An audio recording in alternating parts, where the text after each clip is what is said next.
Time for another update briefly. The old door, the entire system that was used around the old door I went through a little bit in the beginning of this video, is some old school stuff, and you want to keep an eye out for this. It's non-standard, it doesn't easily handshake with new standard sizes, practices, as well as being questionable materials. Not that new materials or new tech materials are that much safer, but you'll notice that I have HEPA filters on, respirator style face mask for particle dust, and I have glasses on. But my issue is my new trim will need to be glued to this surface. I don't have a fastener that's an appearance fastener that does a nice job of attaching to concrete and disappearing into white appearance boards or PVC boards or what have you. So that's 3/4 of an inch. It used to be the old appearance boards that were wood and painted were maybe like 1.25 inches. So you'll notice the old line of caulk here. I just figured the new trim, I didn't think about it, but the new trim I assume would die into there in a similar sort of area, knock the loose material away. And I figured the new bead of caulk would clean that look up and I'd be out of here.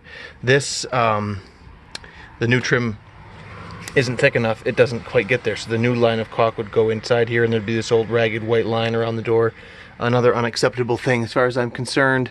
So I began removing it. I was just coming in here with a trim bar, like a little scraper, and trying to run this out of town.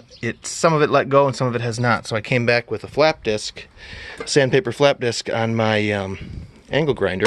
It's working like a charm. Like I say, I'm wearing the mask and the glasses, of course, but you'll notice here, I'm not sure if you can see it. Where are we here? It's a good example. It's going to be difficult. This is metallic. It's shiny. It's some sort of solder or glazing or some kind of super old tech prior to, you know, all the weather sealing and materials like caulk and stuff that we have today. And, you know, there was no foam either around the door. It was breezy through there because they didn't have that. So I'm just noticing that this is metallic. Maybe you can see that it's shiny here, but that flap disc is doing a nice job and it's not really leaving much evidence on the stone when we get there. Some of these grout areas are a little bit are depressions. You know, they're a little bit lower than the surface of each brick. The grout itself is a little lower, so some of these are hanging out in there. I may get real detailed with it, and this is mostly what I'm looking for here. A little bit of evidence is okay by me. I don't want to see that. That's, you know, if I'm not going to come right back there with white caulk and clean that up, I can't allow for that to show. And so that's also the same reason some people might ask, you know, it's a special order for an extension threshold and jamb kit. I built my jamb like you saw in the previous video. The threshold is the same. It's even proud of the extension jamb a little bit because this is kind of a small one in terms of its size. That's acceptable. Some people may wonder why I rebuilt the existing threshold out this far just to have to put a finish board on it instead of just building it back behind where this threshold was going to be. The reason I did this and bothered to do all this is because this is stone, has some lichen on it, has some coloration, some age, and there's a shadow right here from the previous threshold arrangement.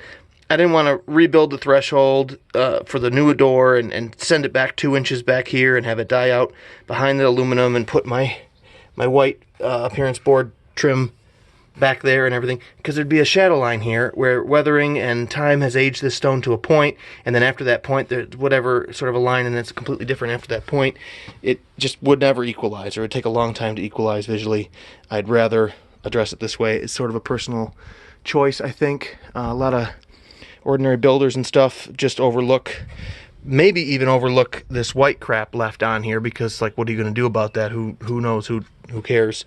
And they may overlook that shadow left on the stone for the sake of doing that in their mind the way that they want to do it correctly. But aesthetically speaking, as far as I'm concerned, I don't agree about that. So that's why we've got a little bit of this peeking out and why we're going to bother to take that crap off of there.